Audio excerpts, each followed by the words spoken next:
Hai semuanya, kami dari kelompok B akan mempresentasikan mengenai Global E-Business and Collaboration. Anggota dari kelompok kami yaitu Visaka dengan NIM 19094, Agustinus dengan NIM 19095, Agustina dengan NIM 19097, Dorothea dengan NIM 19102, Vincentius dengan NIM 19114, Agneta dengan NIM 9125, dan Grace dengan NIM 2134.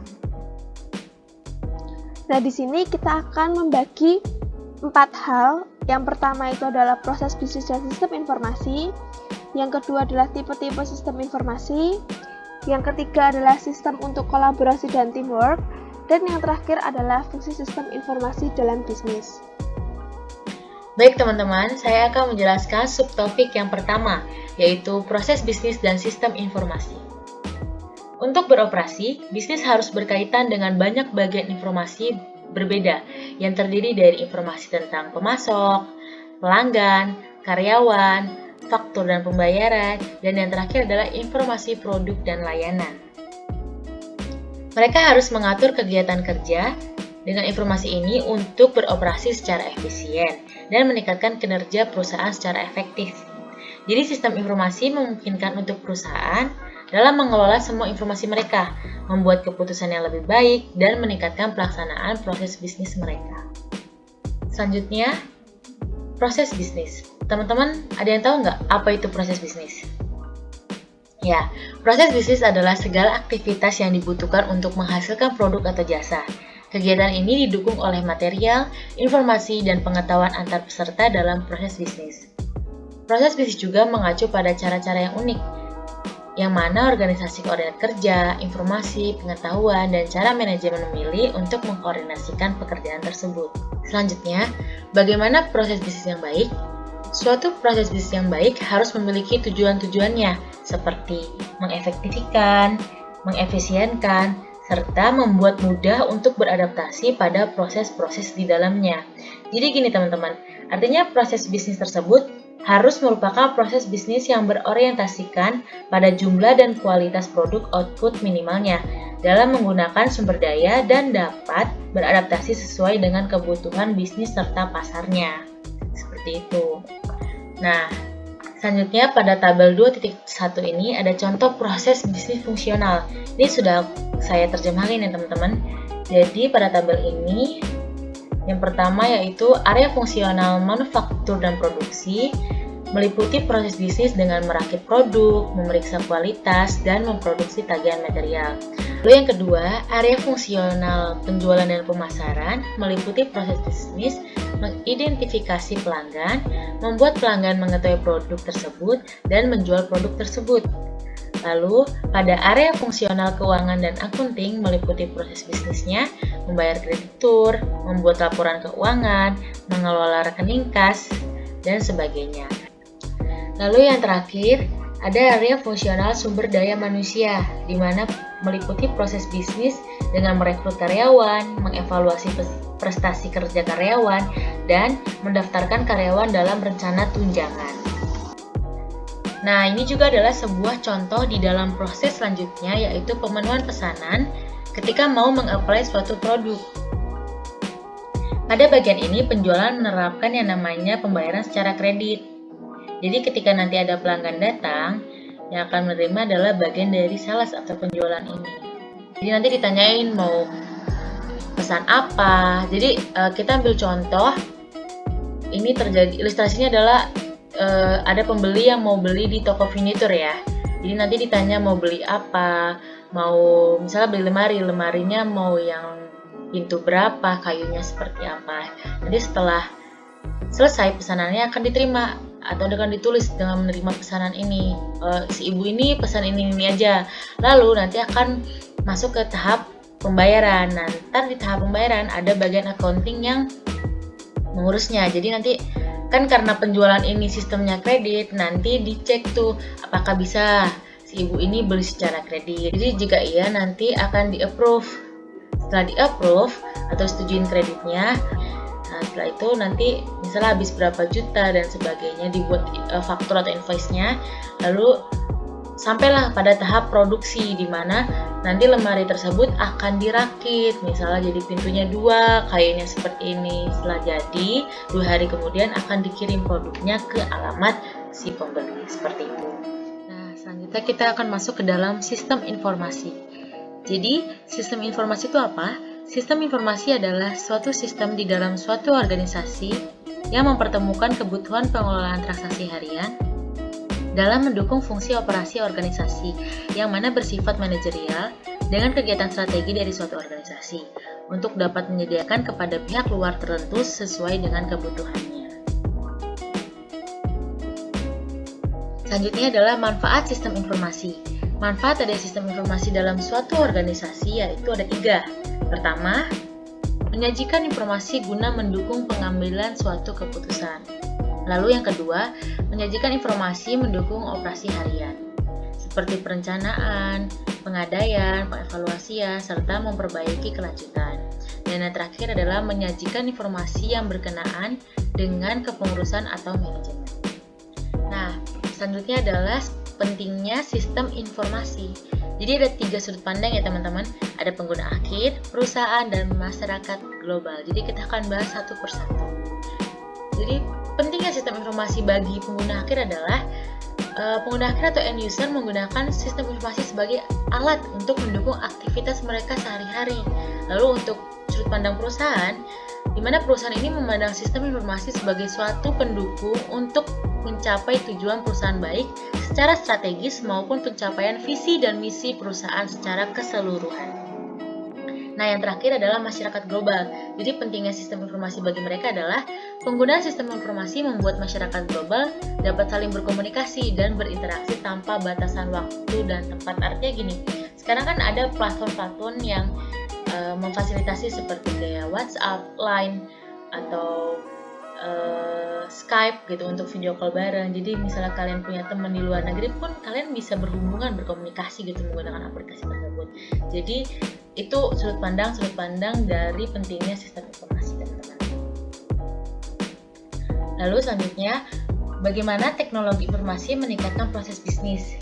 Hubungan proses bisnis dengan sistem informasi adalah seperangkat aktivitas yang berhubungan secara logis, yang menjelaskan bagaimana tugas bisnis tertentu dijalankan dan bisnis dapat dipandang sebagai sekumpulan proses bisnis.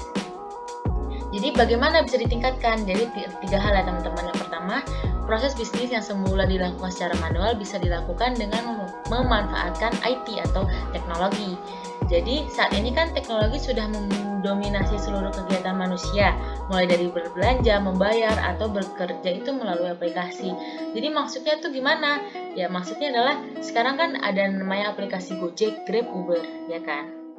Kalau manusia mau atau orang-orang mau berbelanja, mereka bisa loh pakai GoSend, tolong belanja makanan atau GoFood ya kan. Lalu kalau mau bekerja, nggak ada kendaraan nih, bisa pesen cuma di aplikasi pakai HP, ya nanti ada yang jemput gitu kan. Lalu membayar tagihan dan sebagainya juga bisa dilakukan di Gojek atau di Uber. Lalu yang kedua adalah pengembalian keputusan oleh manajemen dapat dilaksanakan secara cepat. Pemanfaatan teknologi informasi ini dikaitkan dengan pentingnya dalam proses pengembalian keputusan manajemen. Penggunaan teknologi informasi, khususnya internet, telah membawa setiap orang dapat menjalankan aktivitasnya dengan akurat dan tepat waktu. Jadi kita ambil kasus, sekarang ini lagi pandemi nih, anak kuliahan ini, maksudnya saya nih sekarang kuliah aja online, ya kan. Terus kita kalau mau bertemu dengan dosen itu kan memanfaatkan fasilitas yang ada gitu loh dari sistem informasi, yaitu dengan Zoom Meeting dan Google Meet. Jadi akhirnya kita bisa bertemu tatap muka, bisa berkomunikasi melalui aplikasi tersebut gitu teman-teman.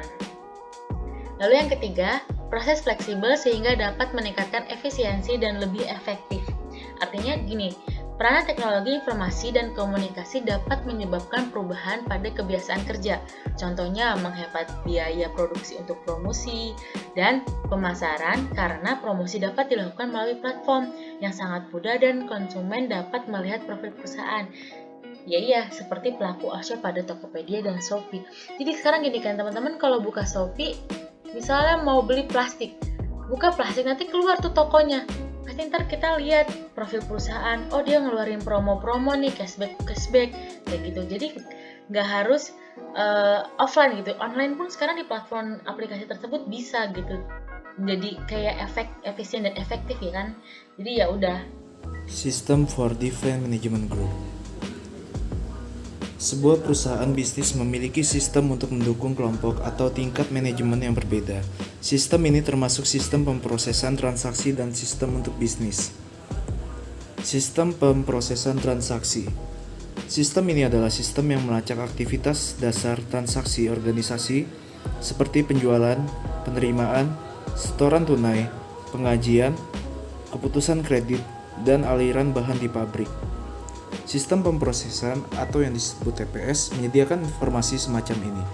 Sebuah transaksi sistem pemrosesan adalah sistem terkomputerasi yang melakukan dan mencatat transaksi rutin harian yang diperlukan untuk menjalankan bisnis, seperti pesanan penjualan, masuk reservasi hotel, penggajian, pencatatan karyawan, dan pengiriman. Tujuan utama dari sistem pada level ini adalah untuk menjawab pertanyaan rutin dan untuk melacak aliran transaksi melalui organisasi. Pada tingkat operasional, tugas, sumber daya, dan tujuan telah ditentukan sebelum dan sangat tersusun.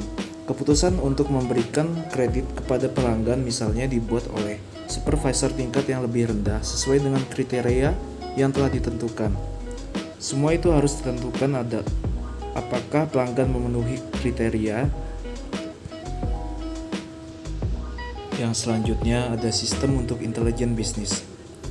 Perusahaan memiliki sistem intelijen bisnis yang berfokus pada penyampaian informasi untuk mendukung pengambilan keputusan manajemen.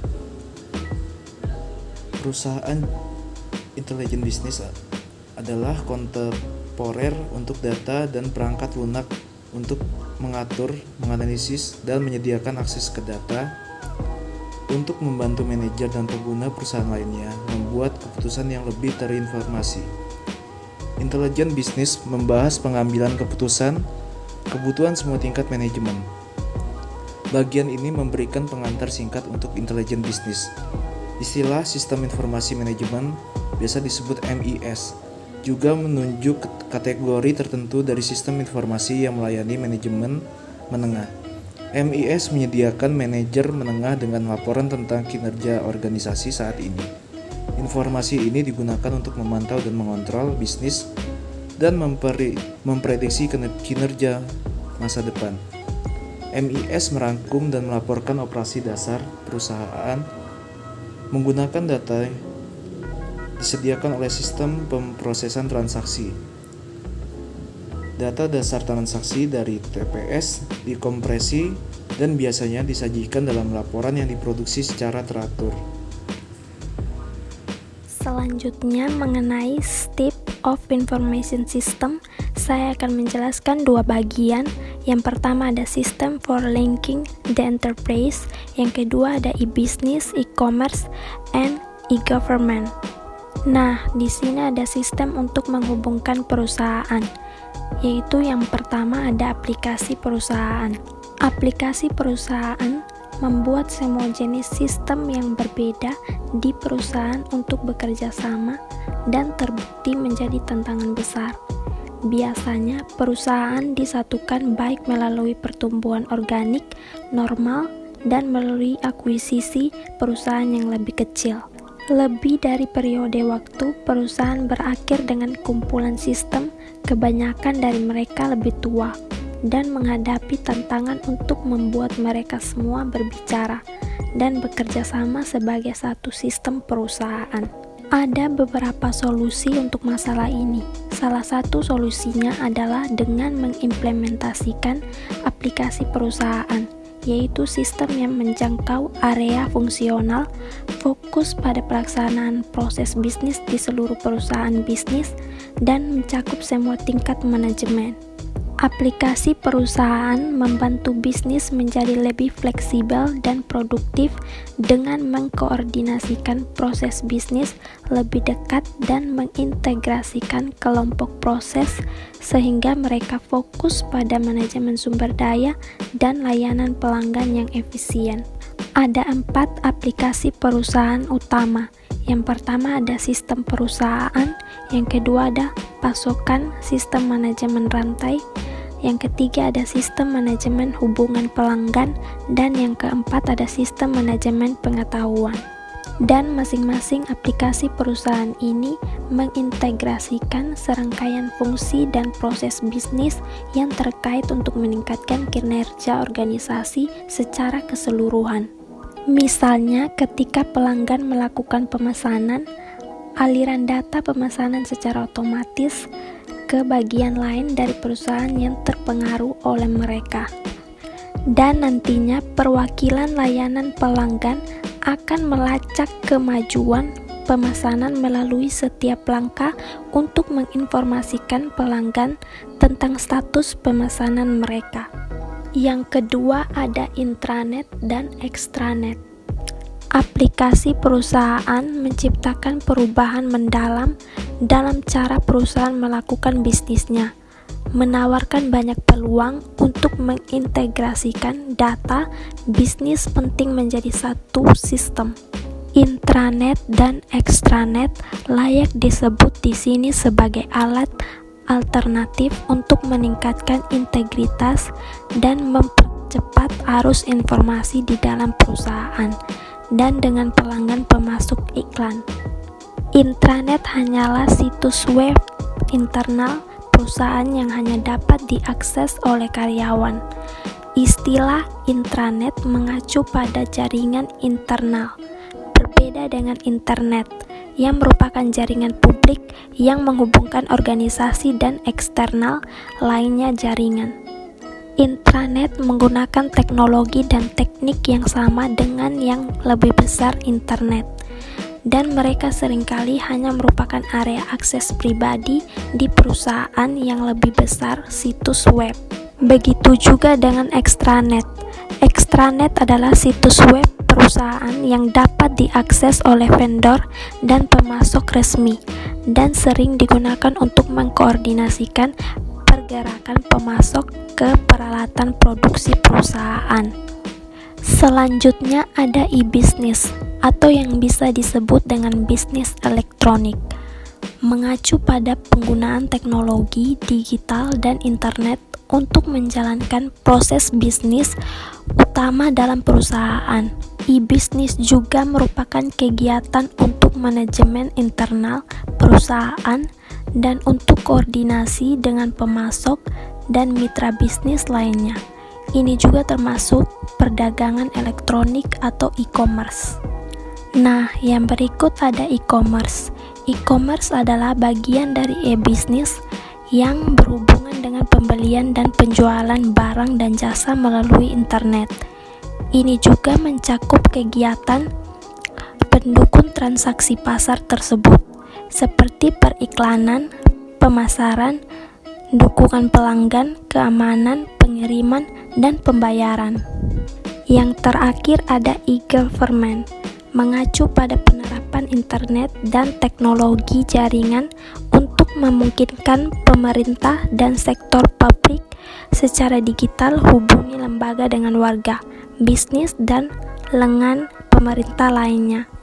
Selain meningkatkan penyimpanan layanan pemerintah, e-government membuat operasi pemerintah lebih efisien dan juga memperdayakan warga dengan memberi mereka akses yang lebih mudah ke informasi dan kemampuan untuk berjejaring secara elektronik dengan warga lainnya.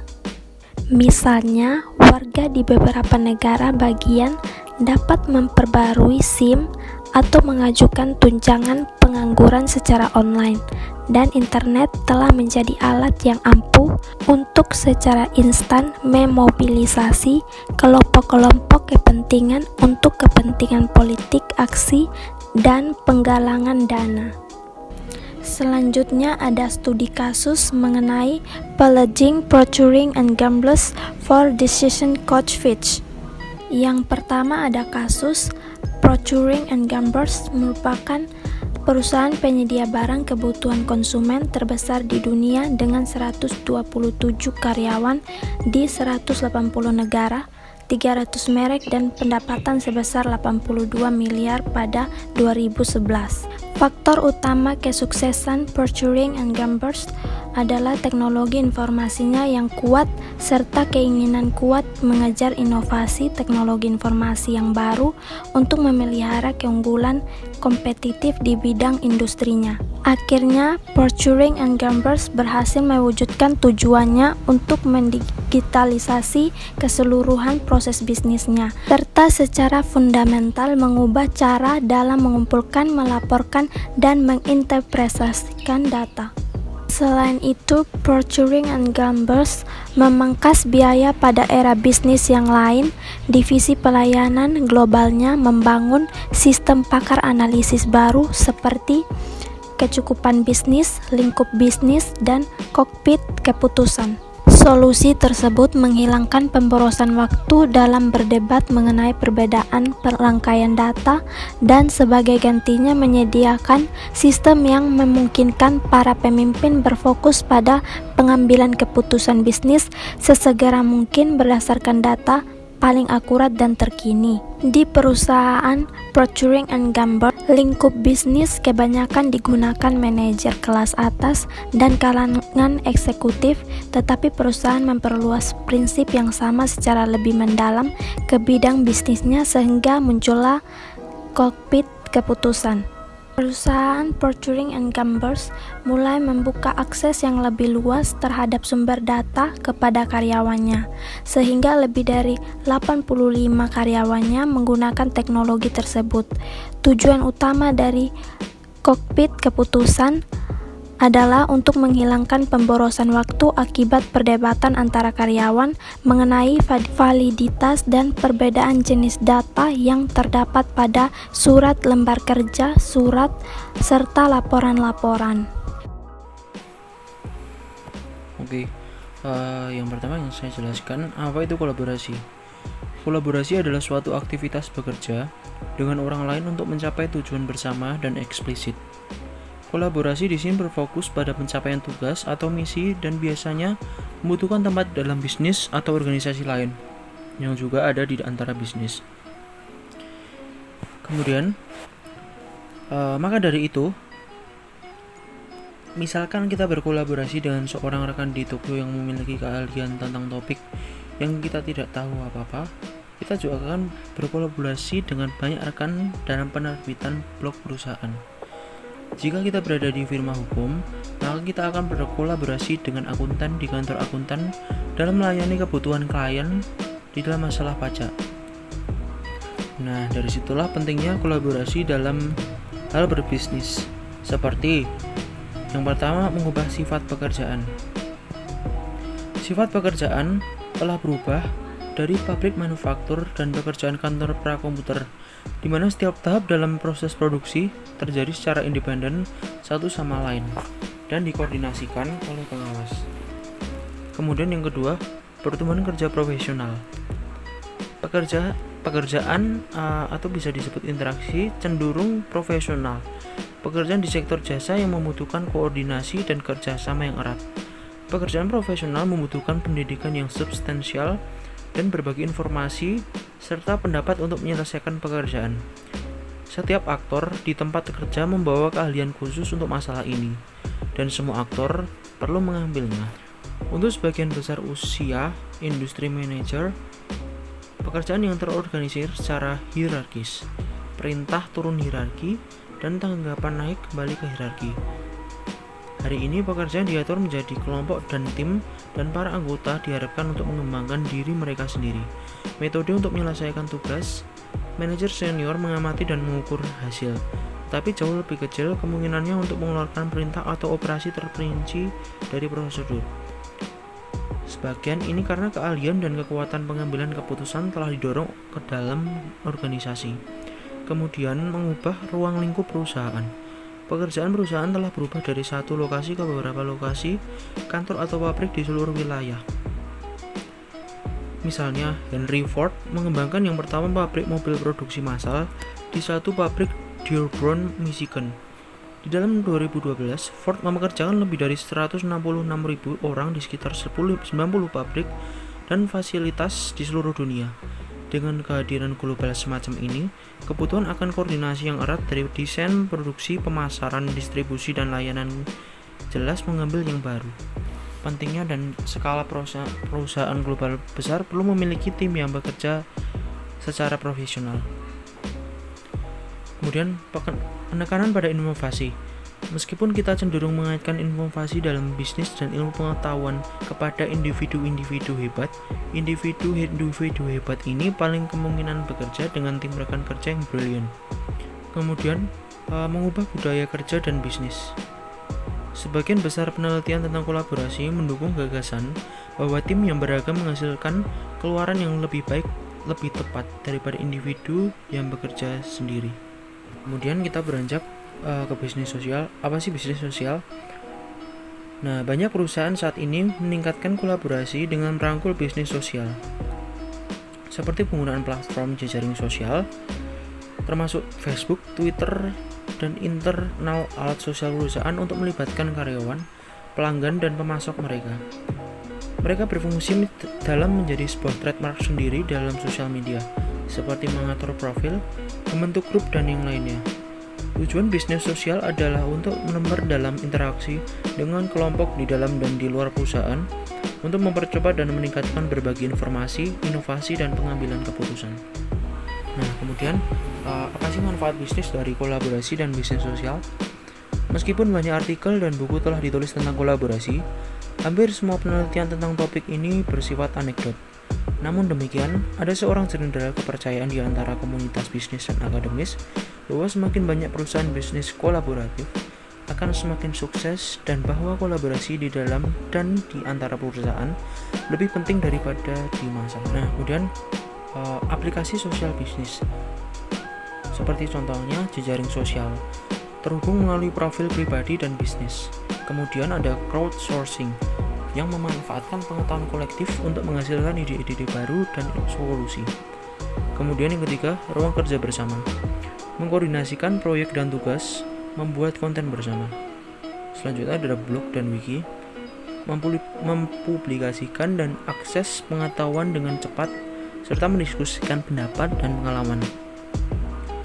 Bagikan pendapat tentang pembelian atau pembelian di media sosial, platform online. Kemudian berbagi file unggah, seperti membagikan, mengomentari foto, video, audio, dan teks. Kemudian pemasaran sosial, menggunakan media sosial untuk berinteraksi dengan pelanggan, serta memperoleh wawasan dari pelanggan. Dan yang terakhir ada komunitas, yaitu mendiskusikan topik di forum terbuka, serta berbagi keahlian di skala bidang. Kemudian manfaat bisnis dari kolaborasi dan bisnis sosial. Yang pertama ada produktivitas. Orang-orang yang berinteraksi dan bekerja sama dapat menangkap pengetahuan ahli dan memecahkan masalah lebih cepat daripada orang yang bekerja sama di isolasi satu sama lain. Kemudian ada kualitas. Orang yang bekerja secara kolaboratif dapat mengkomunikasikan kesalahan dan korektif tindakan lebih cepat daripada jika mereka bekerja dalam isolasi kesendirian. Kemudian ada kolaborasi dan bersosialisasi. Ini membantu mengurangi penundaan waktu di dalam desain serta produksi. Kemudian ada inovasi. Orang-orang yang bekerja di dalam inovasi secara kolaboratif dapat menghasilkan ide-ide yang lebih inovatif untuk produk, layanan, dan administrasi dari jumlah yang sama. Kemudian ada pelayanan pelanggan. Orang-orang yang bekerja di dalam pelayanan pelanggan bersama menggunakan kolaborasi dan alat sosial dapat memecahkan keluhan dan masalah pelanggan lebih cepat serta efektif. Dan yang terakhir ada kinerja keuangan, profitabilitas penjualan dan pertumbuhan penjualan. Sebagai hasil dari semua hal di atas, perusahaan kolaboratif memiliki penjualan yang unggul, penjualan pertumbuhan, serta kinerja keuangan. Nah, selanjutnya saya akan menjelaskan mengenai membangun kolaborasi budaya dan proses bisnis. Tentu, di dalam sebuah perusahaan, kolaborasi tidak akan terjadi secara spontan. Untuk mendukung sebuah kolaborasi dalam bisnis, dibutuhkan kerjasama antara karyawan tingkat bawah, manajer, hingga pimpinan puncak. Dengan tingkatan ini, maka komunikasi antar kelompok kerja bersifat vertikal, bukan horizontal. Pembagian tugas-tugasnya pun berbeda. Manajer senior bertanggung jawab untuk mencapai hasil dengan bantuan karyawan. Kemudian, manajer menengah membangun, mengkoordinasi, dan memantau kinerja. Pada bagian ini, saya akan menjelaskan mengenai alat dan teknologi yang mendukung kolaborasi dan bisnis sosial. Kolaborasi tidak akan menghasilkan suatu manfaat apabila tidak adanya sistem informasi. Maka dari itu, dibentuklah suatu alat atau teknologi untuk menunjang kolaborasi antar sesama karyawan, pelanggan, maupun pemasok. Berikut adalah beberapa contohnya. Yang pertama, email and instant messaging. Tentu, email merupakan alat komunikasi utama untuk berkolaborasi dan interaksi pekerjaan. Email dapat diakses melalui komputer, handphone, dan juga perangkat elektronik lain. Fitur-fitur dari email itu seperti mengirim pesan dan juga berbagi file.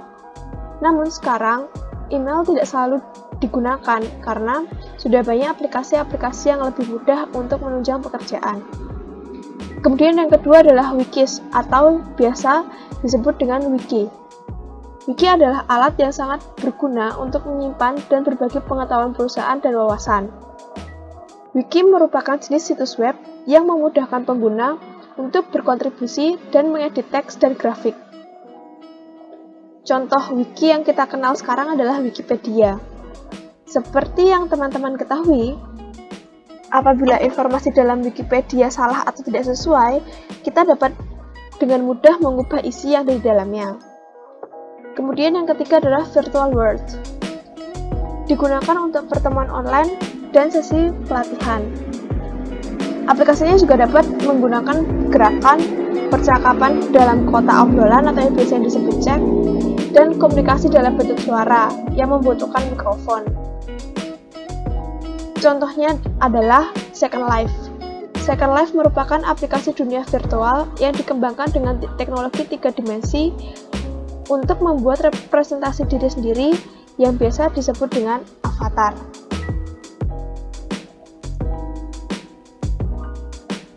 Selanjutnya adalah platform yang digunakan untuk kolaborasi dan bisnis sosial.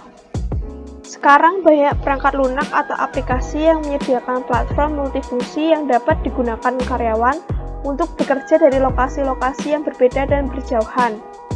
Biasanya, aplikasi yang banyak dipakai adalah video conference yang menampilkan audio visual. Yang pertama adalah Virtual Meeting Systems. Ini adalah sebuah video conference yang memungkinkan individu 2 atau lebih dengan lokasi berbeda bisa berkomunikasi secara bersamaan melalui transmisi video dan audio 2 arah. Sehingga, untuk mengurangi biaya perjalanan, perusahaan besar maupun kecil mengadakan pertemuan melalui konferensi video. Contohnya adalah Skype, Zoom, FaceTime, dan sebagainya. Nah, kemudian yang kedua adalah Google Apps atau Google Sites and Cloud Collaboration Services. Merupakan layanan online gratis yang paling banyak digunakan untuk kolaborasi. Google Sites merupakan bagian dari Google Apps. Dalam Google Sites, pengguna dapat merancang dan mengisi situs web dengan cepat, memposting berbagai file seperti kalender, teks, spreadsheet, dan video untuk dilihat secara pribadi, grup, maupun publik. Nah, perangkat lunak lain yang ada dalam Google Apps yaitu Google Drive, Google Docs, Google Calendar, Google Gmail, dan Google Talks. Kemudian ada Microsoft SharePoint. Merupakan platform sistem manajemen dokumen berbasis browser atau web yang mempunyai fungsi untuk mengkoordinasikan aktivitas kerja, berkolaborasi dan mempublikasikan dokumen, mengimplementasikan alur kerja, dan berbagi informasi melalui wiki dan blog. Contoh perusahaan yang menggunakan SharePoint adalah ICA. ICA adalah perusahaan konstruksi besar Meksiko yang menggunakan Microsoft SharePoint Server 2010 untuk mengatur 500.000 dokumen yang digunakan oleh 3.000 karyawannya setiap hari. Dan yang terakhir adalah Lotus Notes. Lotus Notes adalah sebuah perangkat yang merupakan kolaborasi dari klien dan server. Fungsinya adalah untuk berbagi kalender, penulisan kolektif, dan pengeditan, akses basis data pertama, dan pertemuan elektronik. Setiap pengguna Lotus Notes mampu melihat dan menampilkan informasi dari orang lain dan aktivitas lainnya.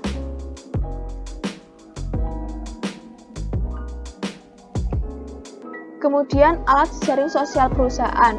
Di sini saya mengambil contoh yaitu perusahaan 7-Eleven atau biasa disebut Sevel. 7-Eleven yang berbasis di Dallas menggunakan Yammer sejak Mei 2011. Yammer merupakan layanan jejaring sosial perusahaan freemium yang diluncurkan tahun 2008 dan dibeli oleh Microsoft pada tahun 2012 senilai 1,2 miliar US dollar. Yammer digunakan untuk komunikasi pribadi dalam organisasi dan merupakan contoh perangkat lunak sosial perusahaan. Nah, fungsi Yammer untuk perusahaan Sevel adalah untuk menyebarkan aplikasi yang membantu konsultan lapangan bekerja sama dengan pemilik waralaba lokal. Selanjutnya, fungsi sistem informasi dalam bisnis. Bisnis membutuhkan sistem informasi untuk beroperasi. Di semua perusahaan kecil yang terkecil, Departemen Sistem Informasi adalah unit organisasi formal yang bertanggung jawab atas layanan teknologi informasi. Adapun tanggung jawab Departemen Sistem Informasi. Yang pertama, memelihara perangkat keras. Yang kedua, memelihara perangkat lunak. Yang ketiga, penyimpanan data.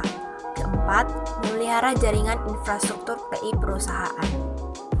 Departemen Sistem Informasi terdiri dari spesialis, seperti yang pertama, programmer. Programmer adalah spesialis teknis yang sangat terlatih menulis perangkat lunak instruksi untuk komputer. Yang kedua, analisis sistem. Analisis sistem merupakan penghubung utama antara kelompok sistem informasi dan seluruh organisasi. Ini adalah tugas analis sistem untuk menerjemahkan masalah dan persyaratan bisnis ke dalam persyaratan dan sistem informasi. Yang ketiga, manajer sistem informasi. Manajer sistem informasi adalah pemimpin tim programmer dan analis, manajer proyek, manajer fasilitas fisik, manajer telekomunikasi, atau spesialis database. Mereka juga adalah manajer operasi komputer dan staff entry data. Yang keempat, spesialis eksternal, seperti vendor dan produsen perangkat keras. Perusahaan perangkat lunak dan konsultan sering berpartisipasi dalam operasi sehari-hari dan perencanaan sistem informasi jangka panjang. Di banyak perusahaan, Departemen Sistem Informasi dipimpin oleh seorang kepala petugas informasi atau CIO. CIO adalah manajer senior yang mengawasi penggunaan teknologi informasi di perusahaan. Perusahaan besar juga memiliki posisi sebagai Chief Security Officer, Chief Knowledge Officer, dan Chief Privacy Officer yang semuanya bekerja sama dengan CIO. Chief Security Officer atau CSO bertanggung jawab atas sistem keamanan informasi bagi perusahaan dan bertanggung jawab untuk menegakkan kebijakan keamanan informasi perusahaan. Keamanan sistem informasi dan kebutuhan untuk melindungi data pribadi telah menjadi sangat penting, sehingga perusahaan yang mengumpulkan data pribadi dalam jumlah besar telah menetapkan posisi sebagai Chief Privacy Officer atau CPO. CPO bertanggung jawab untuk memastikan bahwa perusahaan mematuhi privasi data yang ada. Chief Knowledge Officer atau CKO bertanggung jawab atas pengetahuan perusahaan program manajemen. End users atau pengguna akhir adalah perwakilan dari departemen di luar kelompok sistem informasi untuk mengembangkan aplikasi. Pengguna ini memainkan peran yang semakin besar dalam desain dan pengembangan sistem informasi. Pada tahun awal komputasi, kelompok sistem informasi sebagian besar terdiri dari programmer yang melakukan fungsi teknis yang sangat khusus tetapi terbatas. Saat ini semakin banyak anggota staf yang terdiri dari analis sistem dan spesialis jaringan, dengan Departemen Informasi bertindak sebagai agen perubahan yang kuat dalam organisasi. Departemen Sistem Informasi menyarankan strategi bisnis baru dan produk layanan berbasis informasi baru, dan yang terakhir mengkoordinasikan pengembangan teknologi perubahan yang direncanakan dalam organisasi. Dalam 5 tahun ke depan, pertumbuhan lapangan pekerjaan di bidang IS atau MIS akan menjadi sekitar 50% lebih besar dari pertumbuhan pekerjaan rata-rata di bidang lain. Dari 114 pekerjaan, MIS berada di peringkat ke-15 dalam hal gaji. Sementara, semua pekerjaan IS menunjukkan pertumbuhan di atas rata-rata. Pekerjaan yang paling cepat berkembang adalah spesialis komputer support 30%, analis sistem 21%, software engineer dan programmer 20%, dan manajer sistem informasi 17%. Dengan bisnis dan lembaga pemerintah semakin mengandalkan internet untuk sumber daya komputasi dan komunikasi, posisi manajemen keamanan sistem dan jaringan sangat diminati. Mengatur fungsi sistem informasi. Ada banyak jenis perusahaan bisnis dan ada banyak cara di mana fungsi TI diatur dalam perusahaan. Perusahaan yang sangat kecil tidak akan memiliki kelompok sistem informasi formal. Perusahaan yang sangat kecil tidak akan memiliki kelompok sistem informasi.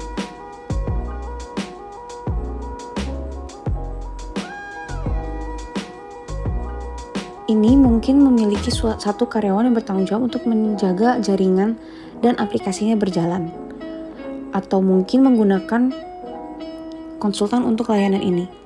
Perusahaan yang lebih besar akan memiliki departemen sistem informasi yang terpisah yang dapat diatur di sepanjang beberapa jalur yang berbeda, tergantung pada sifat dan kepentingan perusahaan tersebut. Our Learning Track menjelaskan cara alternatif untuk mengatur sistem informasi dalam bisnis. Bagaimana departemen sistem informasi mengaturnya? Ini termasuk isu terbesar untuk tata kelola IT. Tata kelola TI mencakup strategi dan kebijakan untuk menggunakan teknologi informasi dalam suatu organisasi.